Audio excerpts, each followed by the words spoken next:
Coming to you live from Radio Cayman Studio. For the record. For the record.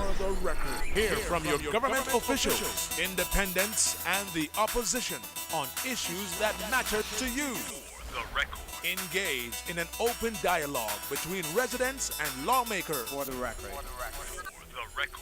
Informative, impartial, insightful. This is your talk show. 1-800-534-8255. Your calls, your input. This is For the Record. And now, your host, Orit Connor. Good morning and welcome to your morning show For the Record. This is Gilbert McLean filling in for Mr. Orit Connor this morning. And we have lots to talk about. Today, of course, is Monday, the 7th of August. We're getting closer and closer to the end of this year, and where did the rest of it go? It's something really to think about. In the studio with me is Dr. Stephen McField, well-known attorney and co-host of this show. And I'd like to welcome Mr. McField here on the show, and in fact, welcome all our listeners, both at home and abroad. But at this time, good morning, Mr. McField, and welcome once again to For the Record. Good morning to you, Mr. McLean, and good morning to all your local listeners, and good morning to all of your listeners that are streamlining abroad. I know that there are a lot of people abroad listening to this show, and I want to thank the good Lord for the nice weather this morning. It's not as hot as it was on Saturday. It was really a hot day. It's gotten cooler yesterday. Last night was quite cool, windy, which I like the breezy side of things. But there's a weather condition to the south of us, and it seems like today there's going to be quite a bit of rain and wind that we need to be aware of. So the folks coming in to work this morning do take a bit more of caution than usual, and just be aware that you're going to be dealing with some increased wind, and also there's going to be considerable rain. In fact, the rain has already started. So just be aware of that, and you'll be okay. And I wish for everyone this morning a happy Monday. It's the first day of the week, and of course, some folks say that any day that they awake is a good day, but at least we got a cool one to begin with this morning. Well, Mr. McField, we're here to talk about, as usual, things that are happening here in the country, and political and otherwise. But there was one thing that really caught my attention this morning, and that is when I saw the newspaper and the hospital plans for patient overload. And as I read the article that is in the daily here, the Cayman Compass of today's date, it really alarmed me, and I'm wondering how many other people really look at it and see it as something that would be of concern. I dare say that you would, because just to quote a few excerpts, it says that the hospital is planning for patient overload. That is the Health Services Authority. The Cayman Islands public health care system is bracing for rapidly increased demands over the next 20 years as chronic health problems in the islands get worse and aging health facilities become outdated. The Health Services Authority recently put out bids for private sector interests to help it create a 20-year master plan as the primary source of healthcare services to all residents in the Cayman Islands. And I dare say that the HSA, the Health Services Authority, the Georgetown Hospital, as is known to many, will continue to be that because that's the government-owned facility and the one that everyone, when times are the worst, that they fall back on. So that's going to happen. Now, how it's going to be managed is quite a different thing. So, having said that they expect a serious increase and that they're preparing for it with a 20-year master plan. This plan will serve as both a broad roadmap for steering future development within a context of aging infrastructure, a growing population, and the prevalence of chronic illnesses driving a need for an increase in clinical services. But now here is the other part of this. So they're planning. But some of the figures in the documents that identify the potential for Cayman's population growth and corresponding increases in illness are staggering. For instance, the bid records note that Cayman's estimated population increased from about 38,400 in 1999 to 60,413 in 2015, a 57% increase in 16 years. Now, Mr. Macfield, does that strike you as something that all of us should really think about and become seriously concerned about? Well, it depends. Where else in the world would this happen? Well, it depends on who all of us are, because there are some factions in this country who really wants to grow the population very quickly. To 100,000, I've heard repeated over and over. If you notice that article, it says by 20-something, there'll be 120,000 people living here. Yeah. And as I gave the figures last week. And they can't be Caymanians. No, and you notice what they said in the article. They said that workers who come here are more healthy than Caymanian people because they cannot come here unless they have a health certificate. Yes. And so it seems to me that they are banding on those people, hoping that they will not hoping that the intention is to give them the right to stay because they are healthier and younger, and they will be the next population of the Cayman Islands. And the problem is, I got a similar impression reading it. Yes, and the problem is that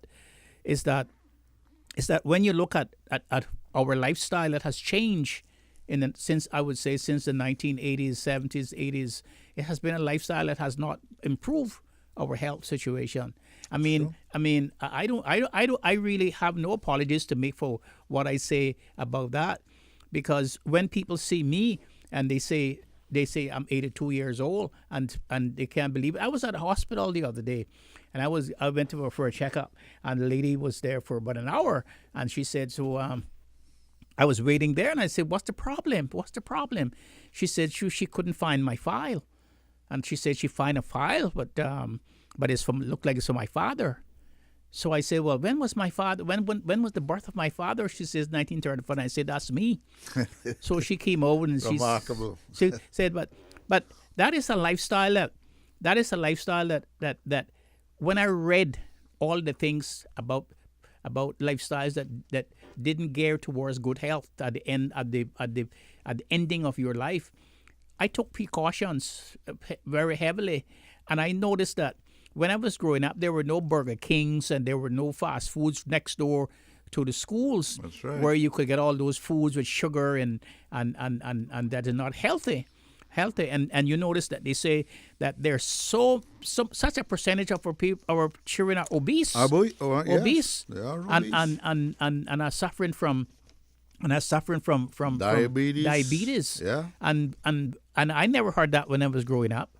I never heard about diabetes when I was growing up, and I think certainly I heard about hypertension when I was growing up. There were some people had high blood pressure, but it's the whole lifestyle. And coming back to what you began with the health services, of course, when everything fails, when all the others fails, when the money fails, when you have no place to go, the place they are going to ship you Good old is down government. to the good old government hospital and put you there, Yeah. and you're going to have to rely on that for health for care.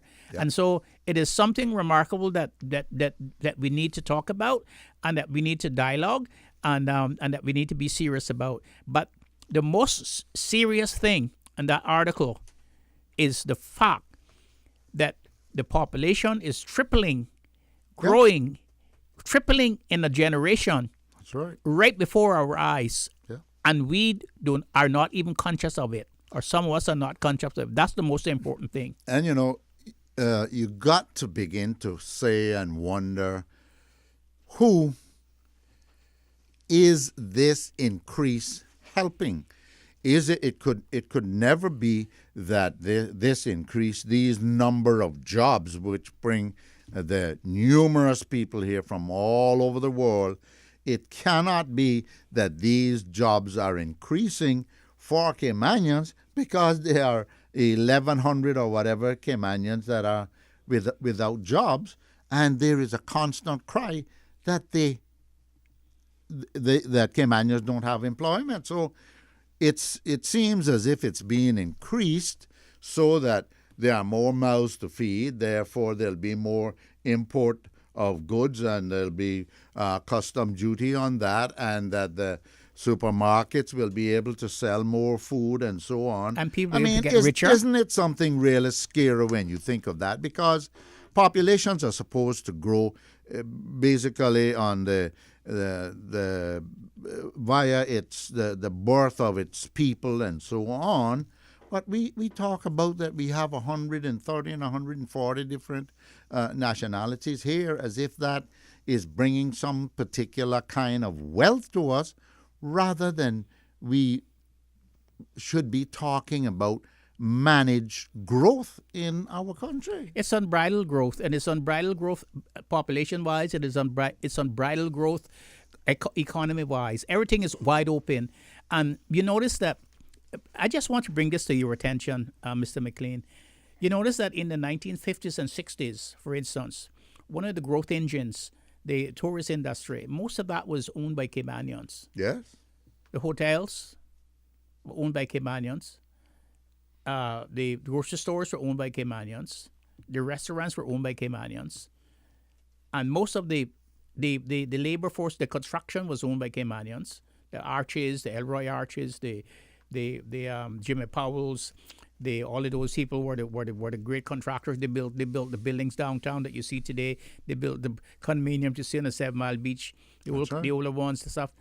And today, the same people who came here and saw the country growing, they went back to their place and came back with a briefcase and some seed money, and they got into the system, and then they now are dictating the growth of the country. And the people who we elect today, those people who we have we ever thought about that? About what election is?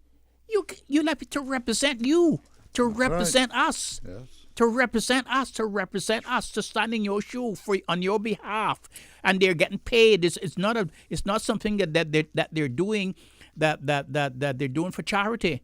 They're getting paid to represent on your behalf, your views and stuff. What have they done? And I keep saying, where are the Clifton Hunters? Where are the Jim Bawdens? Where are the Benson Ebanks? Where are the Captain Reeds? Where are the Haig Bawdens? Where are the Truman Bawdens? Where are the Bensons and all those? Where are those men where are the Buckler Bushes who protected us and who stood for our behalf?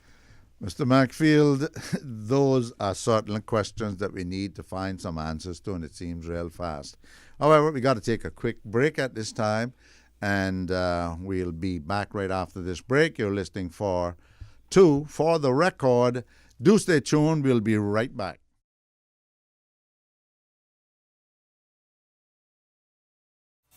Welcome back to For the Record, where I am your host, Gilbert McLean, sitting in for Mr. Oric Connor. And with me is Dr. Macfield, the co-host of the show. And just remember, listeners, if you have some thoughts that you wish to share, and if you have some concerns as Mr. McFeel and myself have been discussing here, both by concerns for our health and what is projected to be a very, very serious increase in ill health, and also in population, which from 1999 to 2015, there was a 57% increase in that 16 years. And between 2006 and 2016, government records indicate that the total number of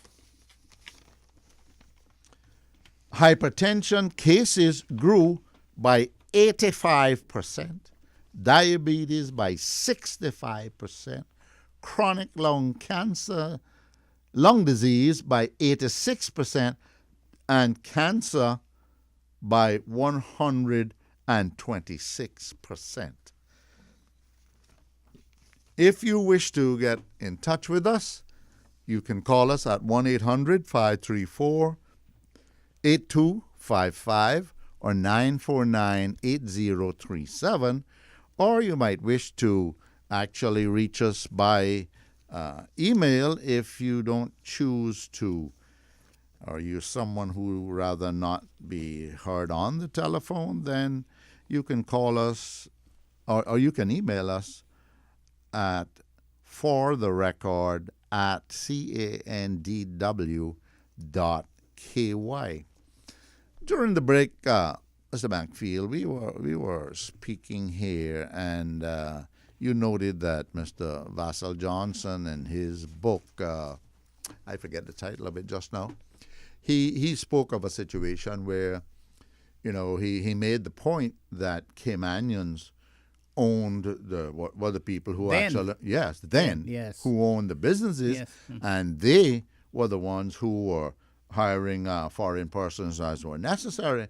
But it has completely reversed now, it Yes, seems. right. That's right. That's what he said. And he said we shouldn't be alarmed because we were the owners of the businesses, and then we needed these people to work for us.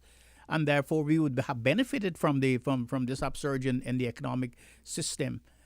But it's the reverse now. They own the businesses now, and they're not hiring us. And what they've done, they brought people from other parts where they pay them little money, $6 or 50 cents an hour. I don't know how could our people, how could our government got to that figure as a minimum wage, $6 an hour, and so they don't need the Caymanians anymore now. Caymanians they have no value really, because now they can find people from other places who can come to work for them, and then they can generate and accelerate their profit margin, and the people who they bring here still have to eat and they have to sleep, and they're making money on both sides.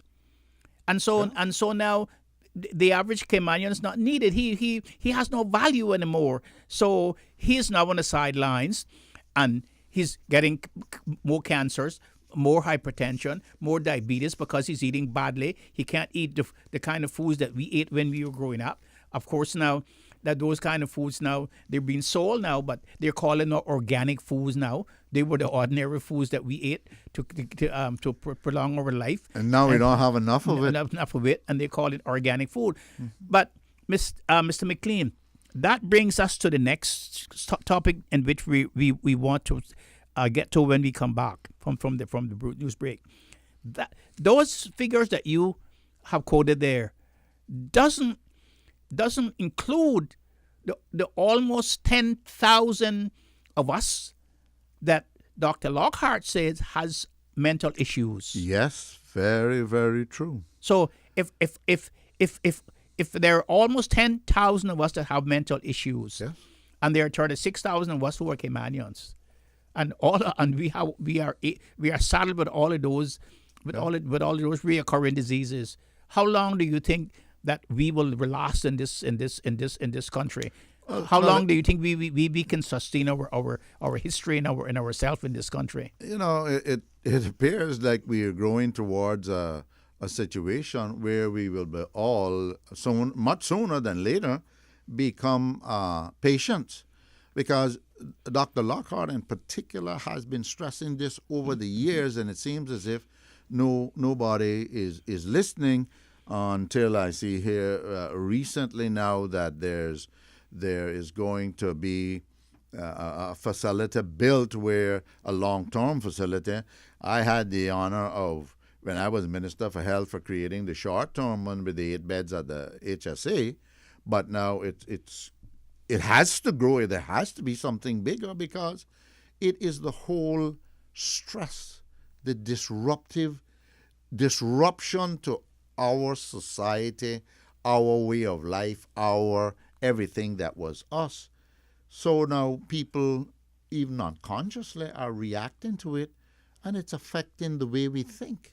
And thankfully, there's not severe cases of it, and there are some, because it's only in recent times that I realized that we have mental patients in overseas institutions. That's right. I mean, we have reached the point now where we have even become dependent on sending our own people away to a different country, supposedly for their health. Now, one would think that would have an effect on them to begin with, so where it has begun. But then where does it end? So look at the big picture then. If those figures that the newspapers have put out are correct, and they're basically government figures. Look at the big picture then. A quarter of the population will be ill with recurring diseases. Another 1/3 of the population will be mentally ill in institutions, and another third will be locked up in prison and have convictions. So what kind of population are you looking for in the next generation? Mr. McField, those are questions we have to find answers for.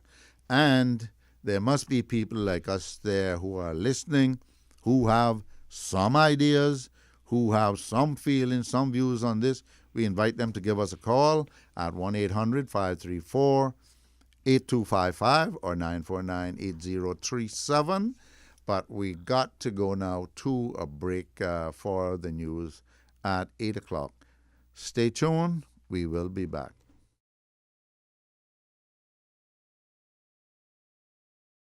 Welcome back to For the Record, where I've been your host, Gilbert McLean, sitting in for Mr. Orrick Connor, and with me is Dr. Steve McField, the co-host of the show. And we have been having a discussion which has really been something of I think, concern to both of us, and it should be perhaps to many people in this country as these numbers here, which are front page in the Cayman Compass today. However, before we continue our discussion, I have an indication that there are 2 callers online, and we should take those calls now because it has been quite a long break. So, good morning, caller. Welcome to For the Record. You're on the air. Good morning, Honorable McLean. Good morning, sir. Good morning. And Dr. Steve. Good morning, Mr. Devil. Good morning, sir. I am as much confused as the two of you. Where to start about Caymanians unemployed? What I'm suggesting that people that's listening to this talk show get out there and demand a job. Demand it. I know it. I experienced some years ago. I don't want to call the name. Somebody went out on government scholarship and trained for a job and came back and the job wasn't ready for him. Wouldn't give him the job. You know what he did? Went and sit down in that chair and demanded his job. So this the kind of things we have to do. And he got the job. Demanded it because if government send you away on scholarship to for train for a job, well, the job that you training for, if the person is on work permit, they should not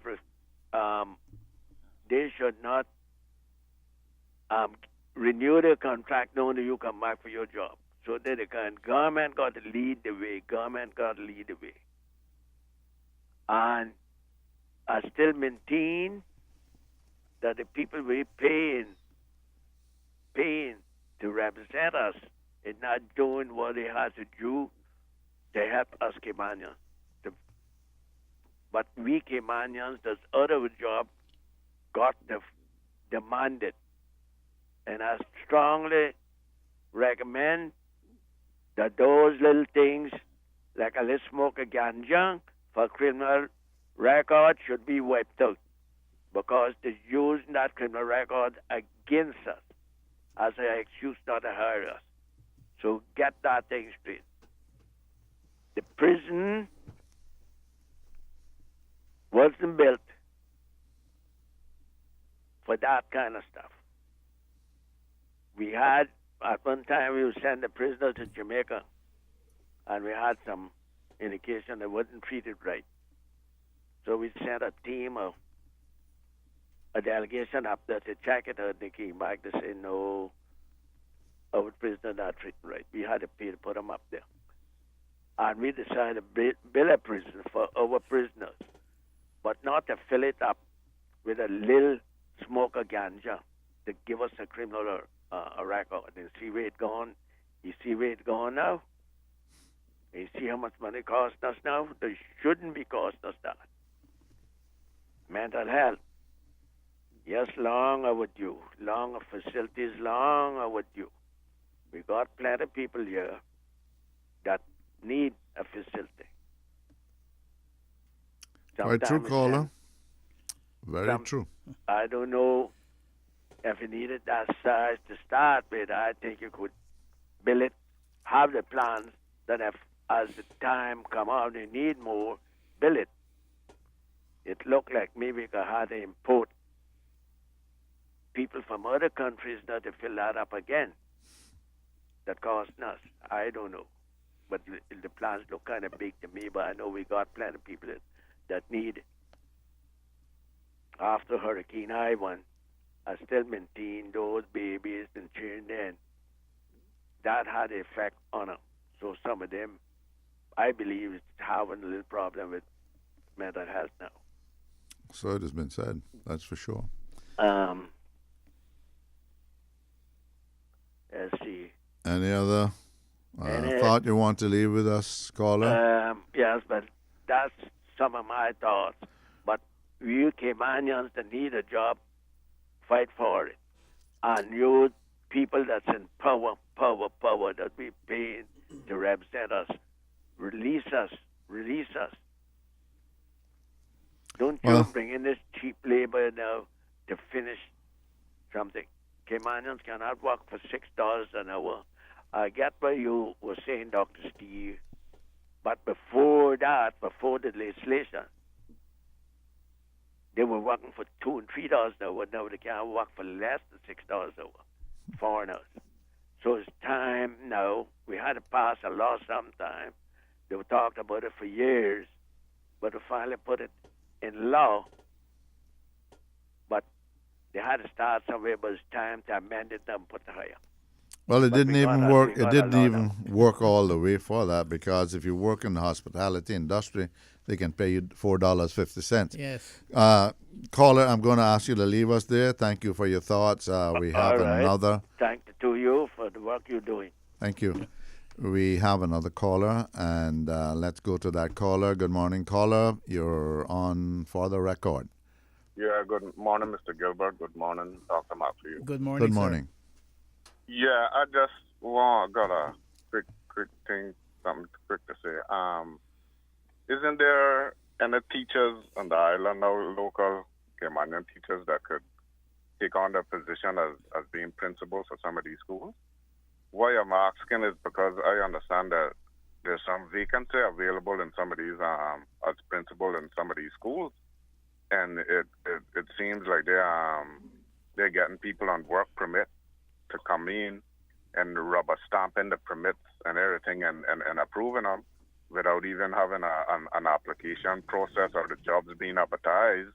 and they're coming in and getting the jobs overnight. And I could think of, I know there are local teachers here that could take on that position, you know. So I just if government is becoming like they're not doing their job on both sides, or they're just deliberately disfranchising the Caymanian people, you know, and the teachers all together. Okay, thank you. Well, thank you very much for that question, Mr. McFeel. I'm not quite sure myself. I think I'm not quite sure. I think many, at least, of the people who are principals of the different schools, I believe quite a few of them are non-Caymanian, but there must be some Caymanians that could be filling those positions. Yeah, and some of them who are now retired.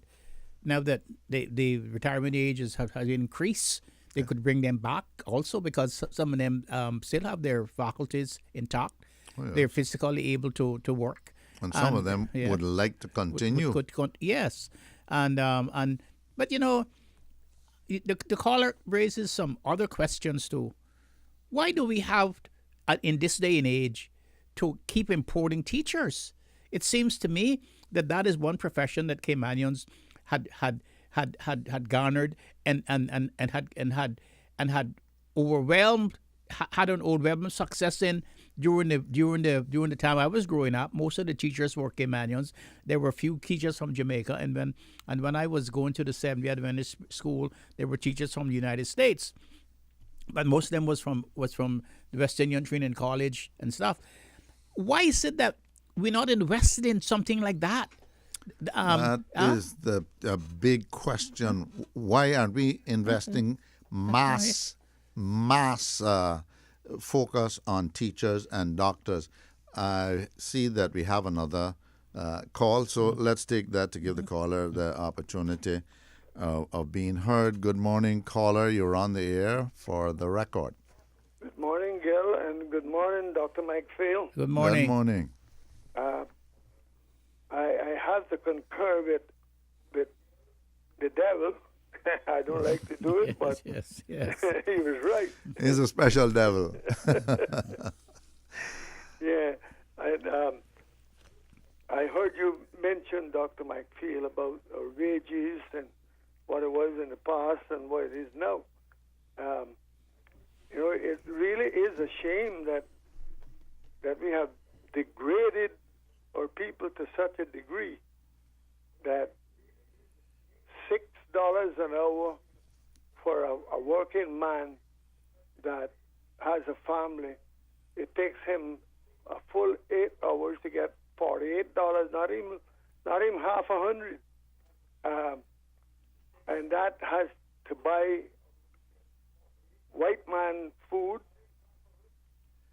white man's rent, whatever the white man pays that brings this stuff in, the poor man has to pay just the same.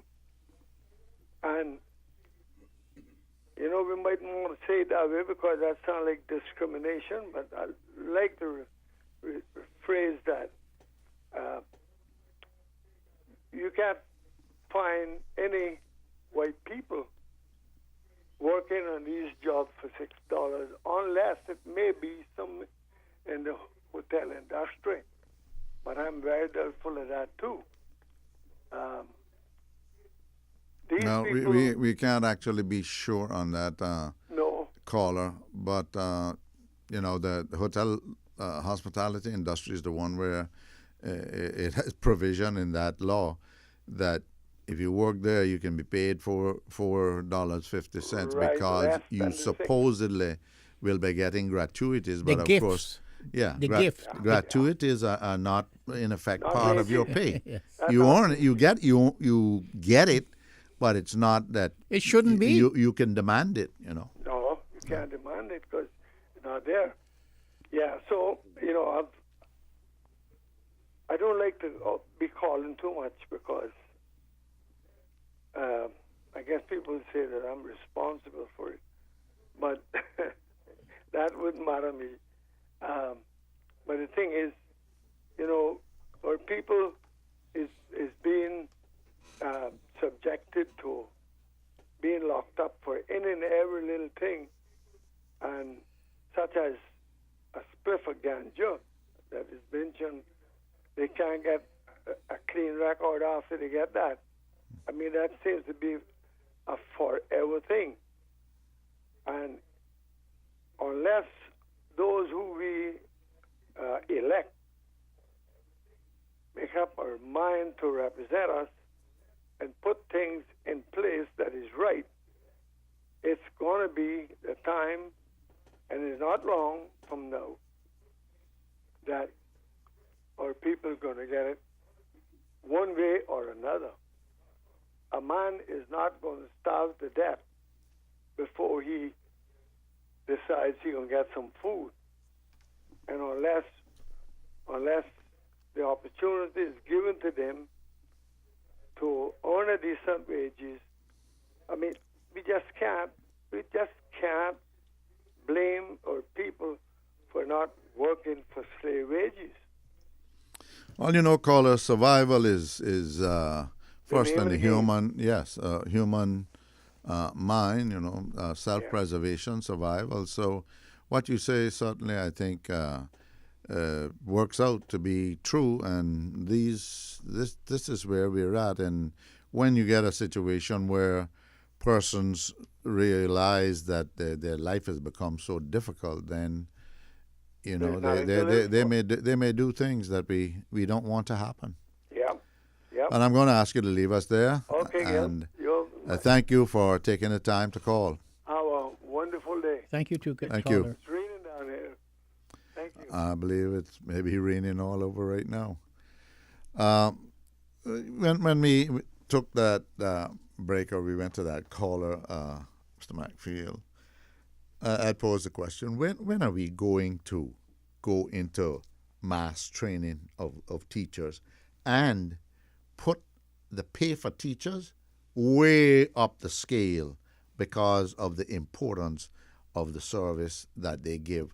And also doctors, in the face of this article published from government figures, that we are going to need doctors like never before if the trend continues, and we could pretty much say surely it will. I see an indication we have a caller though, so let's take that call and then we'll continue our discussion on that. Good morning, caller. You're on the air with For the Record. Morning, gentlemen. How are you? Okay. Doing well, thanks. I think I know that voice. Well, I could not but listen intently to your comment, and I want to weigh in on a few ideas of my own in as briefly as I can. Please do. You know, for years I have been saying, and from 1978, I wrote that we were measuring our progress on a faulty report card for many reasons. First of all, we encouraged our people to sell absolute titles to their land to outsiders who had a different notion of private property than we Caymanians have. And I wasn't the initiator or the author of that idea. Before me, Gerard was the man who spoke in biblical terms about selling our birthright for a mess of pottage. He also warned us of regulating our population in terms of what he called aliens, gentlemen. Aliens. Okay? Yeah. So that's one. The second thing is, in the boom years, we never invested in our human capital. Indeed, people who sought intellectual development, such as myself and your co-host will notice, were mocked. We were called idiots. We were called educated fools. Mm-hmm.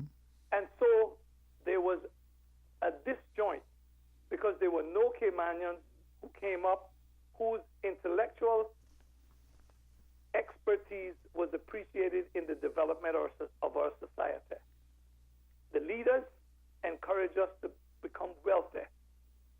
And so people who decided to be lettered were looked upon almost as lepers. They were outcast because they didn't have money. In 1990, I saw what was coming, and I said, we should mark 1990 to to 2000 as a decade of youth and spend that time developing our young people. 10 years. Again, it fell on deaf ears. Gentlemen, is it any wonder that we are in the quandary that we are in? And of all the things you added, I would like to add one more. An aging population. Check it out. The majority of us Caymanians are aging. Yeah. The replacement are few, if any. Is there any wonder that we are in the quandary we are in? Or in biblical terms, I say we have sown the wind. And when you sow the wind, the Bible says you will reap the whirlwind. Have a great day, gentlemen. Thank you, Dr. Thank you Borden. very much for that call, Mr. Macfield. Well, I couldn't put it better. He put it better.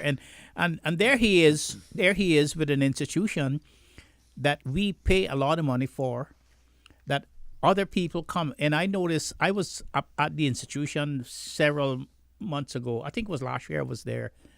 And I went up there one evening, and I was astonished that the majority of people I saw there were people who come here in work permits, people who come here are visitors, people who come here are taking advantage of the educational opportunities of his institution, the UCCI.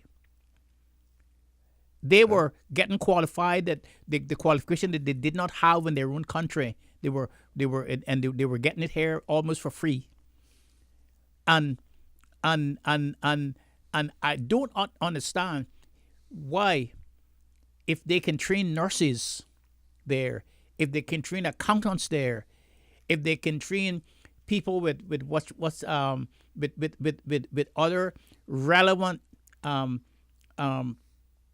educational opportunities there, why is it that they cannot train teachers there? They actually have done. They started teacher training now, but I mean it should be 10 times that amount. You know, I'm getting an indication that we need to take a quick break, so please stay with us, listeners. Don't change that dial. We will be back after these messages. You're listening for the record. We'll be back right after this break.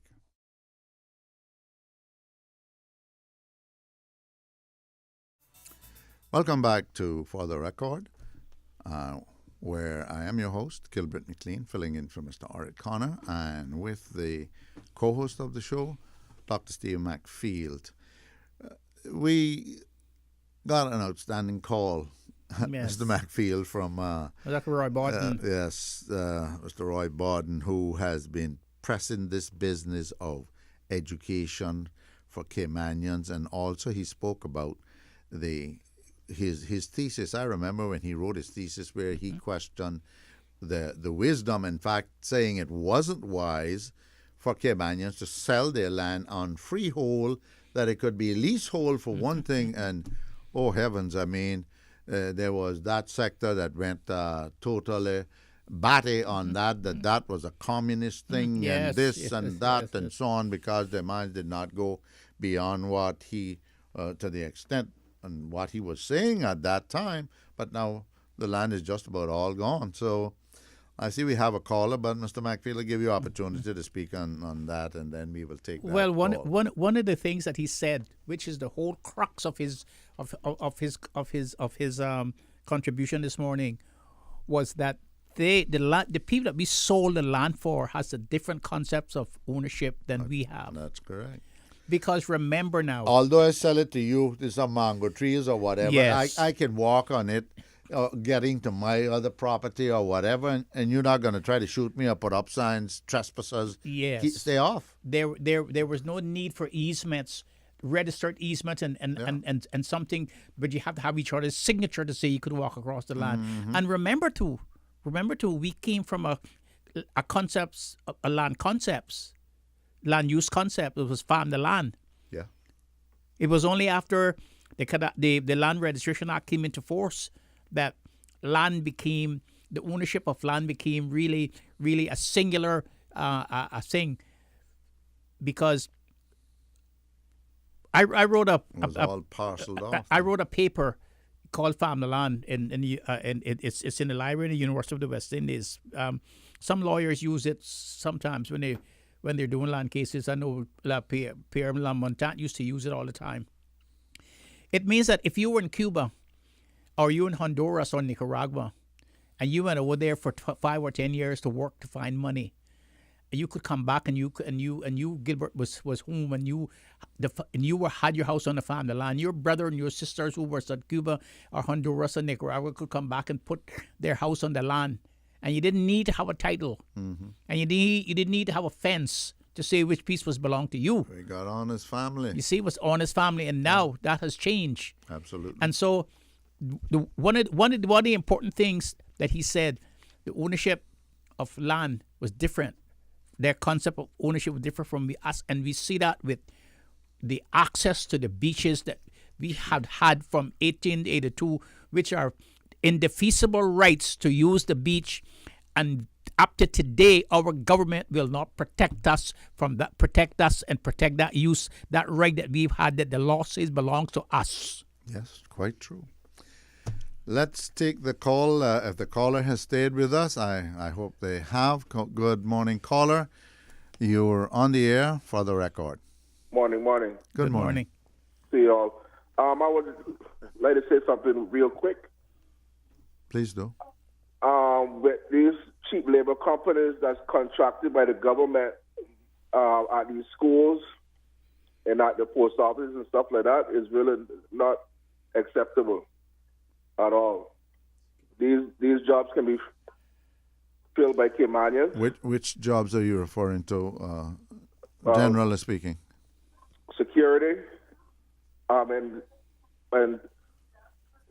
janitorial too, I suppose. Janitorial. Yeah, you know. Okay. Yeah, I just want to say that real quick, you know. Yes. Well, thank you. Yeah. Thank you for that call. So they need to really do something, because I mean I understand they're trying to save money, but they're supporting the cheap labor at the same time. Okay. You know. Well, caller, you don't save money by importing cheap labor, and you have your people unemployed.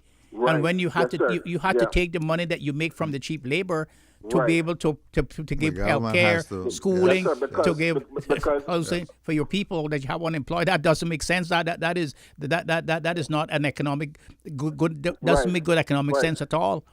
And I don't mean to interrupt you, but you know, go ahead, caller. In the 90s, when I was going to high school, we had Caymanians for security guards, and some of them knew my parents. So I mean, I was afraid to do anything. You know what I mean? Because knowing that they could tell my parents, you know, and then I would get a beating, you know. You know what I mean? Mm-hmm. But these guards that's guarding, I mean, they don't know how the kids think. The kids don't know them. The kids don't care, you know. And I really think they need to do something about that, you know. Mm-hmm. Yeah, at least try to, you know, get our own Caymanians trained for the job, you know, and you know. We understand what you're saying, caller, Yeah. and thank you very much for taking the time to do so. Mr. McField, we were speaking about that a bit earlier, that you hear of this need. Everybody now, if you were to believe the propaganda, has to have a bachelor's degree to be able to clean the bathroom and the like. But the majority of jobs in Cayman are the semi-skilled, and in some instances, the unskilled. Unskilled, yes. And take it up to the skilled. But there are persons who are Caymanians that can do these jobs. And, you know, that caller made a point. Let's take, for example, the schools. And we hear of lots of bad behavior in the schools, but now you have whoever as a security officer there, nicely dressed and crisp and whatnot in their uniform. They don't know, in the majority of cases, those children. But you take, for example, now if you had a Caymanian there who knew those children or knew their parents, they could school them, for example, even threaten them in a helpful way. And they know that they can tell their parents, look, Well, sure. You behave yourself, boy, because I know your father are going to tell your mother, the case may be. We are hitting vacuums across the board where we as a people, if we were involved, it could be different. Well, he speaks also about security guards in the 90s. I go back to the 50s, and I remember one security guard who lived in Rock Hole, and he used to pass our house every evening going to work. His name was Mr. Jim Ebanks, the father of Dr. Sidney Ebanks. Mm-hmm. And he was a security for years. He was the security down in Georgetown. Yeah. And not only that, but he also had his .38 revolver in a holster strapped around his waist. I remember it very well. Yeah. And now, if you say revolver, yes, Lord, you're breaking human rights, and you can't trust the natives with a gun and so on. Isn't that amazing? And in those days, you hardly had it in street lights. Yes. And I would say, although he was the security guy for the Marians down in Shaden Road, he kept secure the whole of Georgetown. I agree with you. The whole of Georgetown. And so there were people who were doing it, who could do it, and who did it. Yeah. And the other point that the caller raises is the fact that a lot of the securities are not Caymanians. Well, they're not interested in having a uniform society in Cayman. They came here for one purpose alone. It's to put money in the bank to send back to their country, to make their country better off, to make their country safer, and to get better education for their children, to have a home over their heads, to have food and water, and to have food in their homes, and to send their children to a better school. They didn't come here to make Cayman better and to be interested in what was to make Cayman a uniform and a peaceful society. They have no interest in that. That's not what they came here for. They came here to work, to find money. We did the same thing when we went away with national bulk carriers, with Southwell, as they call it. We weren't interested in what the American darkies were doing. We used to call them those days. So we were not interested in that. We didn't go there for that. We went there to send our allotment home, to build our homes, to have a better life in Cayman. We were not interested in what was happening in America. And so people have to understand that. They have different loyalties from us. And their loyalties are every evening, every Friday evening or Saturday evening, to the MoneyGrams and to the Western Unions. That's where their loyalties are. Their loyalties are not going to be whether you're going to have a better child or whether you're going to have your child is going to be punctual going to school. It's not their business, really. That's true. And so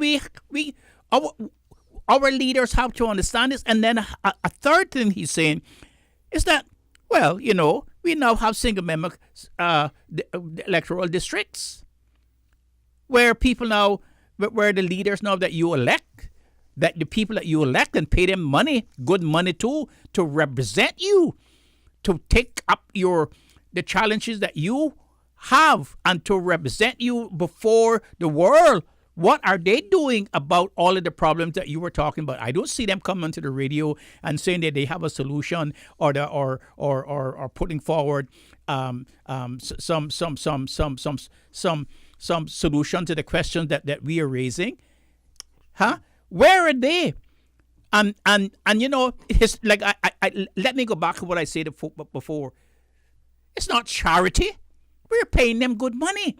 Absolutely. And not only that, but every one of them now is guaranteed a pension at the end of the day, because all they have to serve is one term, and they guarantee the pension that you're not going to get. That you're going to be worse off if you get old and don't have millions of dollars or hundreds of thousands of dollars that you have in the bank that you can live off the interest. but they have their pensions that guaranteed, that's come out first.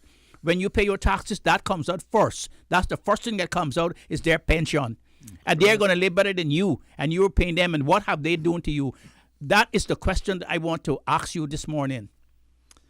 Well, Mr. McPhail, you raise some, as always, some very piercing questions, and these are the things that we would like our callers, our listeners, to share their view on and see if they see things similarly, because there are in place certain situations in Cayman that do not augur well for this society and for Caymanians.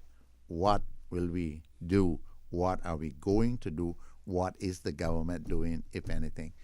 We have to, again, go to a break, so do stay tuned.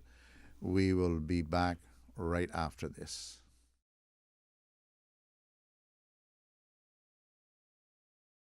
Welcome back to For the Record, and I see that we have 3 callers, so let's go to the callers and hear what's on their minds, what they want to share with us. Good morning. Caller, you are on the air. Good morning. Good morning. Good morning, ma'am. And good morning, Mr. Maxfield. You talked about employment this morning. Employment not going to get any better in the Cayman Islands until the parents take back over their homes. The parents need to teach their children some values. They got helpers in the home doing practically everything, and the kids are sitting in front of the TV or in a group walking up and down in the neighborhood, whatever the case may be. Parents need to pay more attention to the children. Children 15 and 16 years of age, helpers are still pressing uniforms for them to go to school. They should be pressing their own uniform when they get in that age and in high school. But besides that, I just want to say that at the airport, we have a gentleman working there for the hotel, and he's supposed to load the hotel guests for his hotel, right? And he's doing it practically for every hotel, and he's getting a tip practically for every car that he loads. The taxi drivers supposed to load their own cars, but this guy's up there working for his hotel. But he's got it under control now that he's practically loading for every other hotel, and he's gaining tips from every car that he loads from the visitors. I don't know, this summer is almost over for the kids, and I haven't seen one young man up there trying to make an honest dollar for the summer to get himself back into school with his books and whatever the case may be. We're not giving our young people enough privilege and chances on these islands. Like Hell say, we need to take and demand our jobs. I just want to say also to Mr. McLean, at the airport, they're working up there. Up there, the traffic is very congested and tight and whatever the case may be. Taxi drivers have to pay a monthly fee to park up at that airport. If we don't pay our monthly fee, we can't work at the airport. If we pick up any additional people that request us by calling us and contacting us, we have to go and pay additional fee for them. If it's 5, we pay $5 CI. If it's one person, we pay $1. Plus that $50 that $60 a month that we do pay on a monthly basis. What I'm trying to say is that people are coming up to the airport looking for their loved ones, and there's nowhere to park. And when they park in a taxi stand, you try to ask them to move away, they want to give you their mouth. They go and park around the corner by the pedestrian crossing, blocking the pedestrian. I have stopped numbers of times and asked them, please don't block the pedestrian. They look at me like I'm crazy. But I just want to tell the public today, the airport is congested because of the building of the airport and everything else. Please have some conscience and be very careful coming to the airport. Do not park by the pedestrian crossings. It's very dangerous. You know what has happened recently. But even when they park in a taxi stand and we ask them to please move nicely, they want to give us their mouth. I just want to say, we don't park there for free. We got to pay to park up there. And if we don't make our monthly payments, we can't go to work at the airport. So I just want to put that in this morning. Please respect the taxi stand, parking area, and please respect the pedestrian crossing when it comes to parking up, trying to pick up your loved ones. You know the airport is congested. Give your loved ones sufficient time to come out. If the parking is available, please go and give government the $2 that they're asking for to park in the parking lot.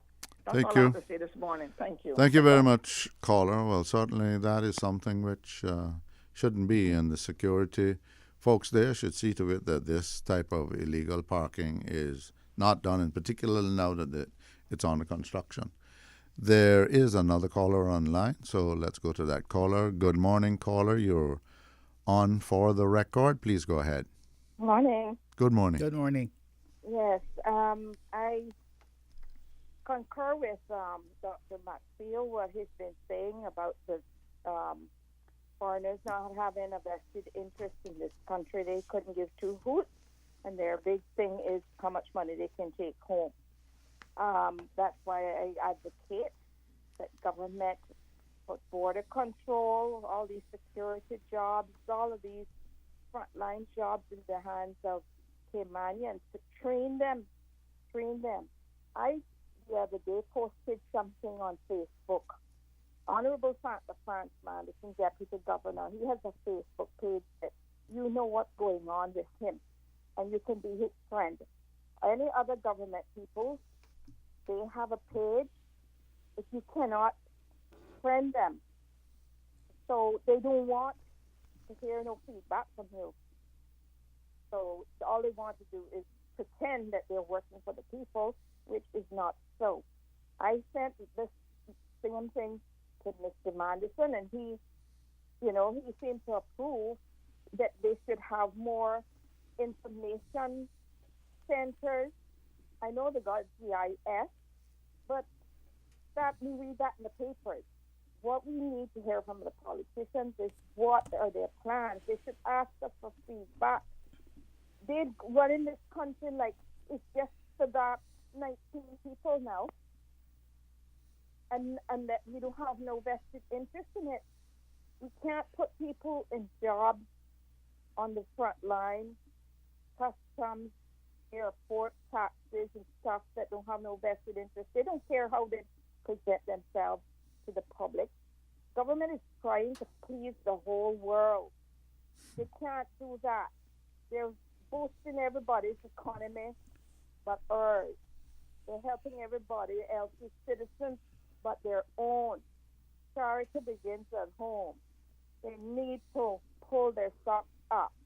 We are a dying country, and the people with it. Thank you.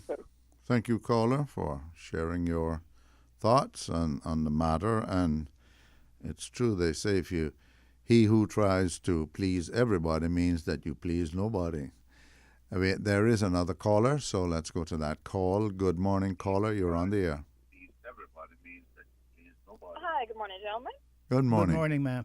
Hi, you guys touched on some very interesting topics today, in particular the land ownership one. And I always encourage our young people to pop over to the National Archives sometimes, because I think that a lot of our youth lack patriotism. They lack devotion to their country, and that always leads to a lot of the social ills that we're seeing taking place. Another thing I always like to point out is one of the biographies of our national heroes that's on the gov.ky website. Her name is Miss Sybil Hilton. She was the first parole officer for our youth back in the 60s. And she began lobbying the government from back in the 60s because she realized that there were a lot of social injustices affecting our young people from, those 50 years ago. You could imagine that if there was only 5 young people on her roster back then, each of those 5 young people have probably sprung families of 50 or 60 members now. And many of those individuals are the same, I would say descendants from those particular people that she identified as troubled youth back then. So we have an influx of a problem that could have been taken care of back in the day, 50 years ago. So we could have progressed a lot if government at that time had heeded the problems that she had identified. So now we have a lot of these young people, descendants from those same people 50 years ago, who are robbing us, stealing our cars, stabbing each other at 15 years old in front of public places. We have a lot of social illnesses, a lot of problems that we have brought on ourselves as a community, as a people, and as a government who us as the people elect. So whenever we go out there and mark our X's and these problems we can't expect a family with social problems to correct their own social problems. They simply do not have either the educational capacity, the mental capacity, or the financial capacity correct the problems that are in their own household and that are going to affect their young people, this is where a community and it has to step in. You cannot run from it. And the more you try to say that's their problem, we can't help them because that's their family problem, the more we push it that direction, those 5 children or 2 children within that household are going to grow up to have 4 or 5 kids of their own, and obviously the problem is going to continue to get worse. That's one thing. Selling the land, if you go to the archives, you can see some of the South Sound oceanfront lots were sold as little as £5-10 in like 1912, 1914. So I would say every problem that us Caymanians face right now, we brought it on ourselves.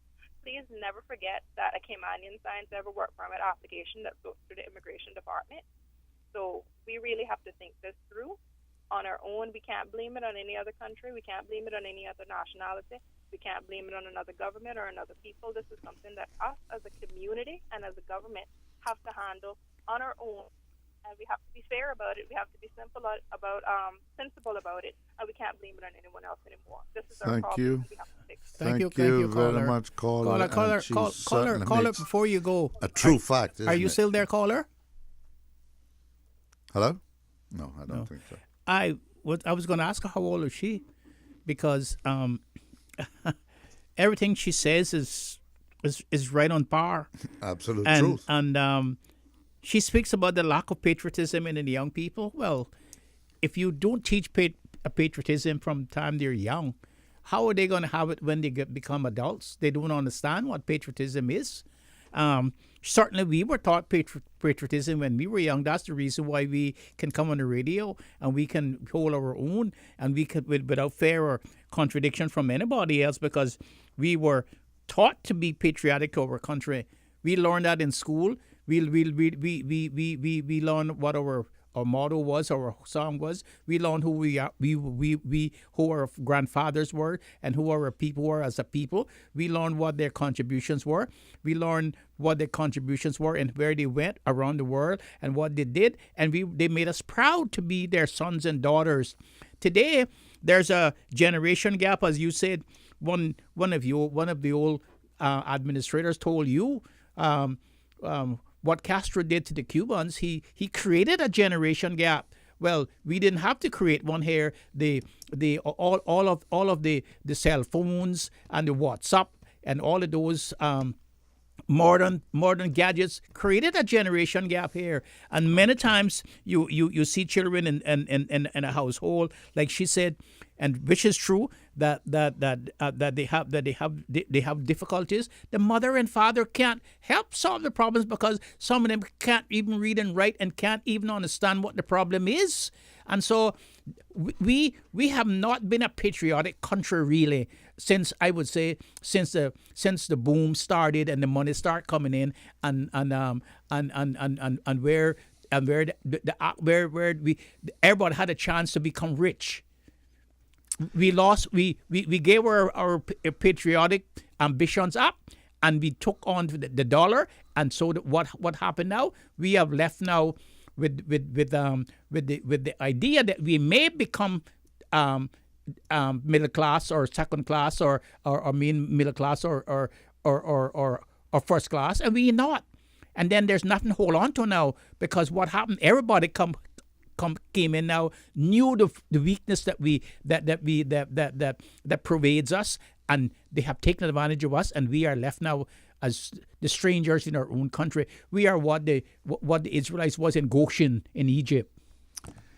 Thank you, Mr. McField. We have to go to our last break at this time. So to our callers, and I understand there are 3 callers right now. If you would just hold, this is the last break that we'll take for the morning.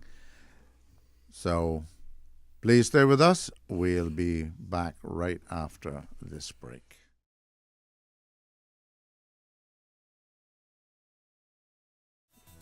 Welcome back to For the Record, where we have in studio myself, Gilbert McLean, filling in for Mr. Art Connor, and co-host of the show, Mr. Steve McField, well-known attorney at law. And we have had a intense discussion, and we have had callers who have taken the time to call in and express their views with us, and the majority of them have been smack on the facts and on the truth.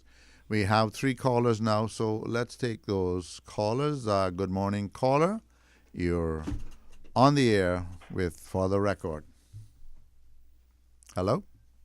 Hello. Yes, please go ahead. Yes, good morning to both of you. Good morning. ma'am. I don't know if you gentlemen know this, but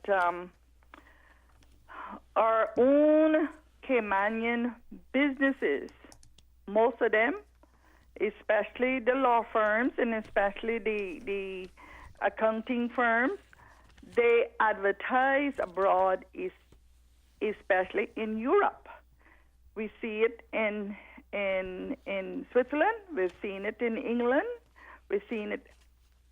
Our own Caymanian people, our own Caymanian businesses advertise abroad as well. And do you know that when they get, I guess they get many people. I know Cayman Airways have to do it. I don't know how many other airlines that are flying here have to do it. But they have to ask them, are they going on vacation or are they planning to go to work? Or if they said, yeah, to work, where's your work permit? If they fail to do that, the airline gets charged a lot of money. So these work permits are given to them even before they arrive. I've had people at the hospital, our own hospital. I'm a blood donor, and they have told me that they were interviewed by Skype. Now, when a Caymanian goes to get a job, whether it's with government or in private sector, they are turned over and over 4 or 5 interviews, and at the end of the 4th interview, they tell them, we have to advertise that job again. I know this for a fact. It's been happening to many, many people, many friends of mine, and it's been happening to relatives of mine, especially with the government, because we do not have anyone that we put our ex by in West Bay, because I'm calling for West Bay, from West Bay, because I'm a West Bayer, to speak up for us. No one. They don't even have meetings down here yet. We keep putting the same people back because it's some little things passed around a couple of months before election. I could go on, but it's other callers. I wish you all a good day, and everyone that calling is spot on. But when are we going to rise up and say enough is enough? This is our home.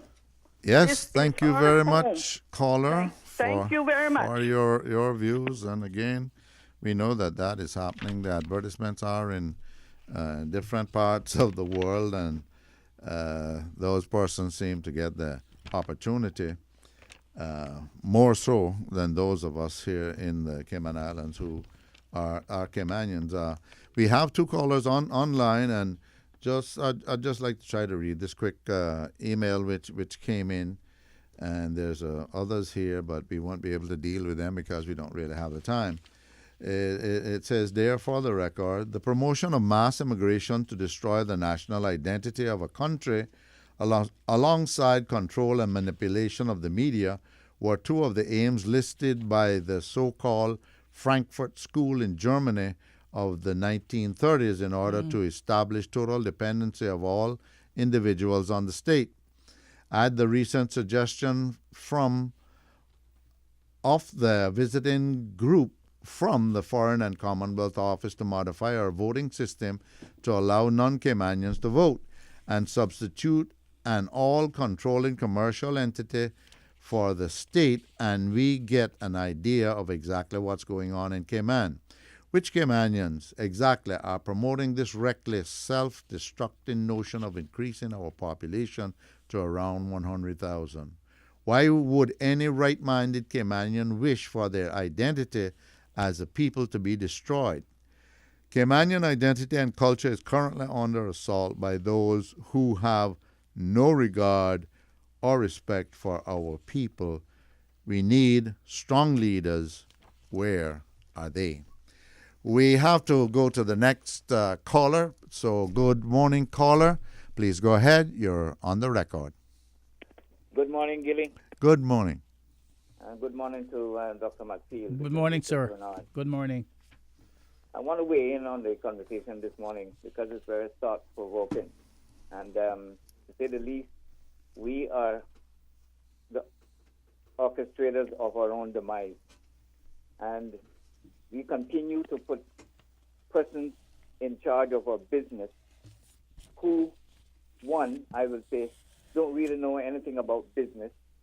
And secondly, don't care about our business. They don't put our business first.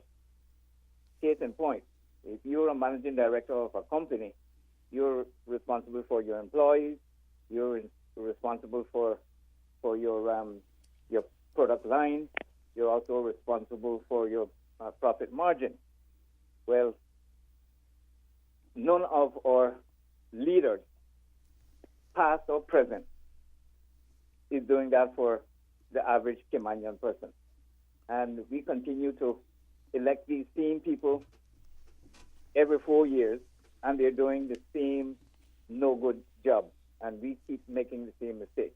Case in point, it's been over 2 months since we've had the election, and up until now, I don't hear anything about the district council.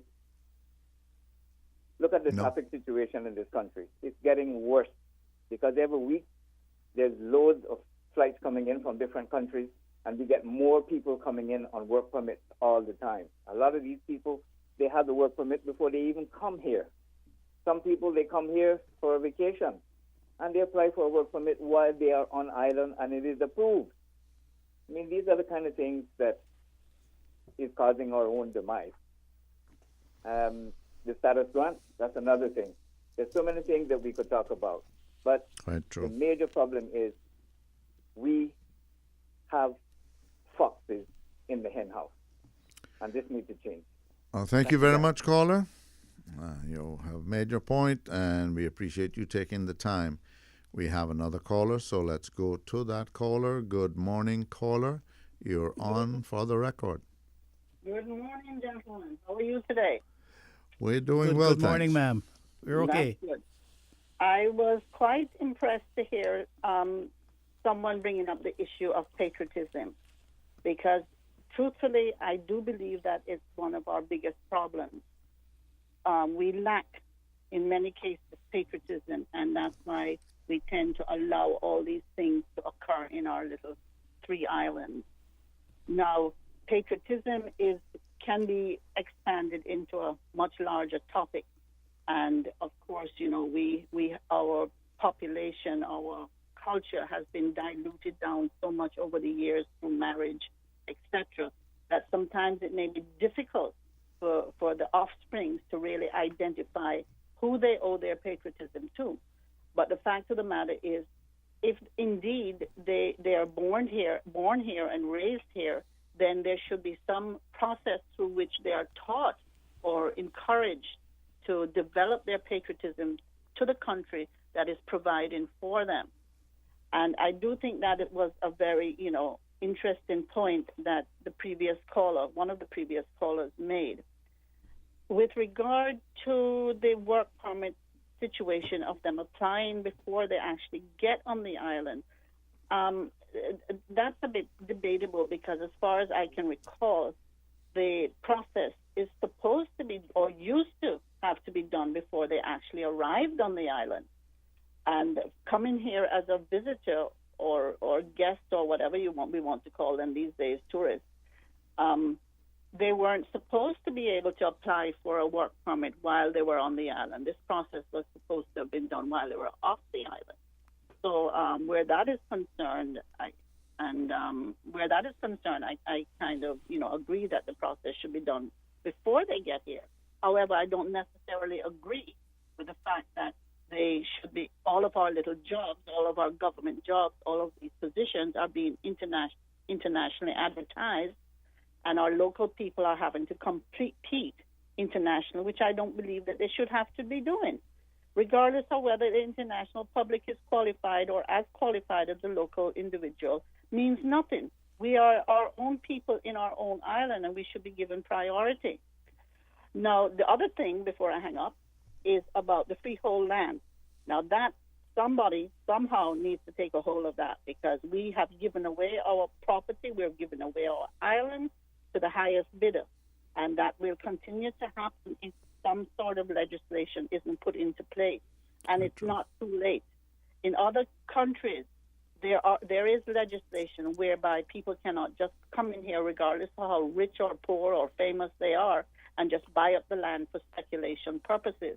Something has to be put in place whereby the public, outside public, the international public, cannot just come in here and buy up our property, and then 5, 10, 15, 20, 50 years from now, we're having to beg them for a little piece of land to maybe put a hut down or something. Or we're, like years ago, I can remember Gilbert and Roy speaking about the same topic. I'll never forget it, that one day we will be like the Red Indians in a little reservation in the center of the swampland somewhere in Cayman. And that is coming to pass very fast. And something needs to be put in place to discourage this and to change this system. And it's not too late. It can be done. They did it in the Bahamas. They do it in Anguilla and in several other islands around. And we can do it too if we have the will and the desire and make the effort to make it happen. But around here, like the previous caller said, we've had elections since the 24th of May, and suddenly everything has gone quiet. It's as if the legislators don't even exist. We haven't heard a peep out of them. Now, seriously, we could have heard something. Somebody could hold a little meeting and update people and say, well, the next, the LA is going to meet in such and such a time. Do you have any ideas or suggestions of what you'd like to see us do with something? But everything has just gone, they press the button and everything is shut down until now when the LA meets. Then suddenly we'll hear that something is going on. Anyway, gentlemen, that is my spiel for the morning, and I do wish you a good day. Thank you, ma'am. Thank you very much, caller. That will be our last call. But Mr. Macfield, that lady really put it together, didn't she? I mean, it's so factual, it's so truthful, it's so painfully true. Yeah, and I want to talk about patriotism. We saw on the weekend how patriotic the Jamaicans are to their country.